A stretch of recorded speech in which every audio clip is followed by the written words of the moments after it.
Շարունակվում է հանրության կողմից մնալ օրակարգային հարց իշխանության նախաձեռնած, նաև ընդդիմադիրների կողմից բնորոշված հակաեկեղեցական արշավը, սա մինչև երբ է շարունակվելու, որն է վերջնակետը։ Նախ եկեք ճիշտ հասկանանք մի հատ, հակաեկեղեցական բնութագիրը ով է տվել ու ինչի համար է տվել։ Տվել է օրինակ կոնկրետ 2 եկեղեցականի, 3 եկեղեցականի նկատմամբ կոշտ խոսույթի համար, այսինքն Կտրիչ Ներսիսյանի, չգիտեմ, Արշակ Խաչատրյանի եւ ենթադրենք էլի 1-2-ի նկատմամբ կոշտ տեղ նաև սահմաններն անցնող, այո, այդ ամեն ինչը ընդունենք, այդ խոսույթի համար է տրվել այդ որակումը։ Այս պահին հենց այսօր, հենց երեկ Վայոց Ձորի թեմի առաջնորդը Մասյացոտն թեմի առաջնորդը երկուսն էլ ավելի շատ ավելի սուր բառապաշարով, շատ ավելի շատ սահմանների անցումով քննադատվում, պիտակավորվում ու վիրավորանքի են արժանանում կոնկրետ ընդդիմադիր շրջանակների կողմից։ Հիմա խնդրում եմ ձեզ, հարգելի գործընկերներ, ինձ բացատրեք, ինչի է մի դեպքում նմանատիպ նույնիսկ շատ ավելի մեղմ գործելակերպը ու խոսույթը անվանվում հակաեկեղեցական, իսկ այս դեպքում դա չի անվանվում հակաեկեղեցական շարժում։ Եթե այս ձևակերպումը տաք, ես կհասկանամ։ Օրինակ, ո՞րն է այդ չափորոշիչը։ Պարտադիր պետք է այդ եկեղեցականներից մեկի եղբայրը ըստ մամուլի առնչություն ունենա ԿԳԲ-ի հետ, որպեսզի նրա նկատմամբ կոշտ խոսույթը անվանվի հակաեկեղեցական, թե չէ։ Այս ձևակերպումը տվեք։ Ինչ կապ ունի։ Չէ, նախիշխանությունը չի սկսել, 1000 ներողություն, բայց Արշակ Խաչատրյանի հետ եկեք ես չբնութագրեմ, թե ինչ տեսակի խոսույթը իշխանությունը չի սկսել։ Արշակ Խաչատրյանը, երբ որ դաշնակցության միտինգներին էր գնում, դաշնակցության ակցիաներին էր գնում, նրա բառապաշարը ես վստահ եմ դուք ինքներդ եք լսել։ Ու դրան նախորդած ոչ մի նմանատիպ, դրան մոտիկ նույնիսկ խոսույթ դուք լսած չեք լինի ոչ իր նկատմամբ, ոչ Կտրիչ Ներսիսյանի նկատմամբ։ Բայց կաթողիկոսը որևէ բան չի ասել իր հանդեպ վերաբերմունքը ինչ կներեք, այն մարդիկ, թե Արշակ Խաչատրյանը, թե Վազգեն Գալստանյանը այժմ ազատազրկման մեջ գտնվող, բազմից նշել են, որ իրենք ինչ անում են Կտրիչ Ներսիսյանի օրհնությամբ եւ հետեւաբար ձեր հարցի պատասխանը հենց այդտեղ է։ Պարոն Ալեքսանդյան, դուք ասում եք հակաեկեղեցական չէ, տեսեք։ Չէ, չեմ ասում հակաեկեղեցական, ես ասում եմ, եթե դա անվանվում է հակաեկեղեցական, ապա առնվազն իրեն հարգող, իր խոսքի արժեքը իմացող, իրեն adekvat համարող մարդը կասի նույնատիպ որակավորում կտա նաև ընդդիմության կողմից 2 թեմի առաջնորդներին գործող սրբազաններին տված նմանատիպ ավելի վատ, ավելի ծանր վիրավորանքներին ու մեղադրանքներին։ Ձեր արած ինչու է համարվում հակաեկեղեցական, որովհետև տեսեք քանի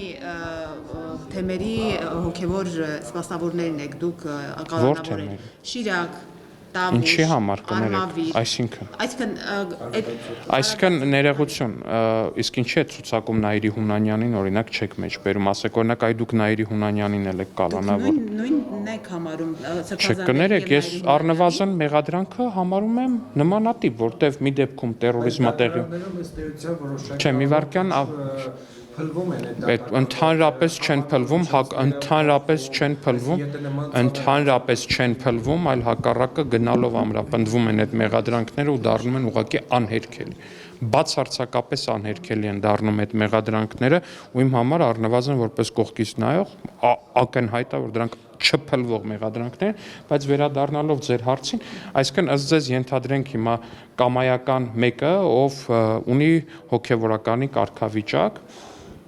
Տերորիզմ իրականացնի, օրինակ մտնի ազգային ժողով ու գնդակահարի խմբակցություններից մեկին, նրան պետքա ձերբակալել, թե չէ։ Նրան ձերբակալ, առնվազն դրան մոտիկ տերորիզմի մեջ մեղադրանք կա առաջադրված, որը ապացուցվում է, գերապացուցվում է բոլոր ձայնագրություններով եւ փաստական հիմքերով։ Պարոն Ալեքսանդյան, ով իրավունք ունի կարգալույց անել քահանային։ Վերանանք ձեր նկատի ունեմ իշխանության վերաբերմունքը կաթողիկոսի անձի վերաբերյալ։ Ըստ էության եկեղեցական օրենքով կաթողիկոսի։ Չէ, կաթողիկոսը չի նախ, կոնկրետ եթե չեմ սխալվում, կա հանձնախումբ, կա ձևակերպումները բան տան, տենց, բայց սրան զուգահեռ կան նաև դեպքեր, երբ որ փաստի բերումով մարդը ավտոմատ համարվում է կարգալույց եղած։ Օրինակ եթե վաղը, Չէ, նման բան չկա։ Դե չկա։ Հարգելի գործընկերներ, ոչ, չկա նման բան։ Մի վարքյան, դե ավարտեմ, հարցը տվեցիք, պատասխանեմ, թե չէ։ Դե ավարտեք, ավարտեմ։ Երբ որ Նիկոլ Փաշինյանը հանդիսանալով գործադի իշխանության ղեկավար, հեռացնի աշխատանքից X նախարարի, հաջորդ օրը նա այդ նույն նախարարը դա աշխատած սենյակ, ասի չէ որ չէ, ես եմ նախարարը, դա ընդունելի։ Ապրեք, ֆանտաստիկ օրինակ եք բերում։ Տեսեք, Նիկոլ Փաշինյանը Հայաստանի Հանրապետության վարչապետը լինելու համար պետք է համապատասխանի կոնկրետ պահանջների, որոնցից մեկ օրինակ ամենապարզ օրինակը բերեմ միայն Հայաստանի քաղաքացի լինելու փաստն է եւ այդ հանգամանքն է, որ Հայաստանի Հանրապետության վարչապետը պարտավոր է լինի միայն Հայաստանի Հանրապետության քաղաքացի։ Եթե վաղը պարզվի, որ օրինակ չգիտեմ, Նիկոլ Փաշինյանը, որ ես ազգային ժողովի падգամավոր Վահագն Ալեքսանյանս հանդիսանում եմ ոչ միայն Հայաստանի Հանրապետության քաղաքացի, այդ փաստի բերումով ես ավտոմատ կդադարեմ լինել падգամավոր, վարչապետը ավտոմատ կդադարի լինել վարչապետ։ Հասկանում ոնց են տարբեր։ Ես խոսում եմ նրա մասին, որ կա համապատասխան որոշում, ինչի հիման վրա տվյալ անձը Տեր Արամը այլևս Տեր Արամ չի, Ստեփան Ասատրյան։ Չէ, ես ասում եմ կա համապատասխան փաստ, որի հիման վրա Գարեգին Բ-ն այլևս Գարեգին Բ չի։ Կտրիչ Ներսիսյանն է։ Ո՞րն է այդ փաստը։ Նրա զավակ ունենալու փաստը ուր է հրապարակ օրաթերթը։ Հրապարակ օրաթերթին հարցրեք, հրապարակ օրաթերթը Անձնապես ճանաչում եք կաթողիկոսի ձեր ասած զավակին։ Հրապարակ օրաթերթը ես ձեզ վստահեցնում եմ էքսկուրսիա կտանի ձեզ, եթե դուք շատ կամենաք, Կտրիչ Ներսիսյանի դստեր աշխատանքի վայրը կծանոթացնի նրա հետ, նրա գոլեգաների հետ ձեզ կծանոթացնի եւ նման Ես բնավ չեմ ցանկանում թիրախավորել այդ անձին ու բան չունեմ։ Առհասարակ կասկած չունեմ նրա գոյության նկատմամբ, որ գնամ եւ տեսնեմ եւ համոզեմ։ Դուք կարծես թե կասկած ունեք եւ ես ձեզ հորդորում եմ ձեր գործընկեր ընդդիմադիր հրապարակ օրաթերթի գրած հոդվածը վերցրեք։ Իրենցից մեկին խնդրեք, թող ձեզ ուղեկցի։ Ցույց տա Կտրիչ Ներսիսյանի դստեր աշխատավայրը, ցույց տա ինչպես են նրան դիմում առհասարակ գոլեգաները, կոնկրետ որ գոլեգաներն են դրանք։ Ու այդպես շարունակ։ Ու այդ փաստի բերումով արդեն իսկ պնդել, որ կա Գարեգին Բ անունով հոգևորական, չկա նման հոգևորական, կա Կտրիչ Ներսիսյան անունով։ Պարոն Ալեքսանյան, քանի որ դուք լրատվամիջոցի հրապարակմանն եք հղում անում, այդ հրապարակումը եղել է, եթե չեմ սխալվում, 15-16 թվականին, եւ այդ հրապարակումից հետո սելֆի էիք անում կաթողիկոսի հետ, բա եթե այդ հրապարակումը այդպես արժանահավատ էր իշխանության ներկայացուցիչների համար, ինչու եք 6-7 տարի հետո նոր հիշել։ Հրապարակումը ինքնին չէր արժանահավատ, բայց այդ հրապարակումը կարող է եւ ճիշտ դուրս գա, չեք հավատա, բայց հրապարակ օրաթերթը եւս 10 տարվա մեջ գոնե մեկ անգամ ճիշտ հոդված հրապարակում։ Այլ ձեր գործունեության մասին ասեք, եթե նման տեղեկություն արդեն կար համացանցում։ Տեղեկությունը շատ բան է, տեղեկության հաստատումը լրիվ այլ բան է։ Տեղեկություն 1000 ու մի բանի մասին կարա լինի, ուրիշ բան է, որ դա ուղղակի օդի մեջ տեղեկություն է, ուրիշ բան է, երբ որ այդ տեղեկությունը հաստատված է։ Այսքան փաստերը ձեռք եք բերել ընդամենը։ Դրա մասին վարչապետը բազմիցս ասել է։ Այդ փաստերը որոնք են, որ նա երեխա ունի, այդ փաստն է ձեր ձեռքի, որ փաստն է հայտնվել ձեր ձեռքի տակ։ Հարգելի գործընկերներ, դրա մասին բազմիցս ասվել է եւ այո, ապացուցվել է հրապարակի հոդված։ Այսինքն դուք շարժվում եք հրապարակի հոդվածը։ Չէ, հրապարակի հոդվածով չենք շարժվում, ասում ենք կա տենց հոդված, որի մասին դուք եք տեղյակ վստահ եմ։ Վերջերս էլի նախորդ, եթե չեմ սխալվում, Հովանավանքի պատարակի ժամանակ էր հրապարակ օրաթերթի մեր շատ սիրելի գործընկերը նաև պնդեց, որ թե այդ հոդվածը, թե իրենց կայքում մյուս բոլոր հոդվածները ճշմարիտ են եւ կեղծիք չեն պարունակում։